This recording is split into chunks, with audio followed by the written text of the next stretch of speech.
almost every point in NATO's history, there have been doubters and naysayers. I hope that they will think about how they can contribute to helping the Iraqi people get on their feet and build a better country. And there is a great deal that they can do. I hope, for example, they'll think about the very large debts that come from money that was lent to the dictator to buy weapons and to build palaces and to build instruments of repression. I think they ought to consider whether it might not be appropriate to forgive some or all of that debt so the new Iraqi government isn't burdened with it. There's a great deal that they can do, and I know we would welcome their help, and I imagine the Iraqi people would welcome their help. This is a time to think about the future. To make sure that a very, very important institution. The Syrians are behaving badly.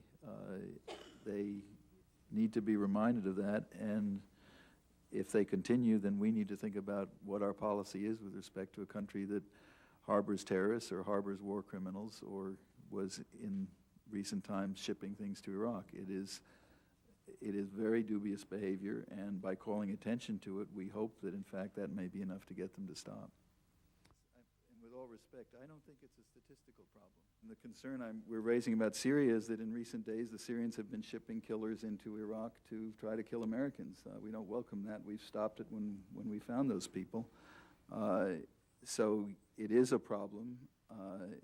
I think it is important that Iraq's neighbors not meddle with Iraq, and we've had very clear discussions with Turkey, which has very legitimate concerns about northern Iraq, and the Turks have behaved themselves very well. But we've had, Secretary Powell was just on the phone this morning with Foreign Minister Gould to assure the Foreign Minister that there was no need for a Turkish intervention.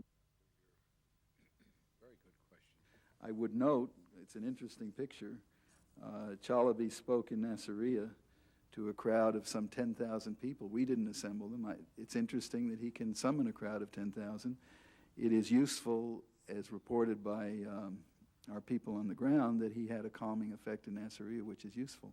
But we're not singling him out. I'm a little puzzled at how much press commentary that suggests that we're singling him out. He's one of many Iraqis that we hope will debate and discuss and give the Iraqi people, who are increasingly free to voice their views, a chance to decide who they like and by what process they want to pick their leaders.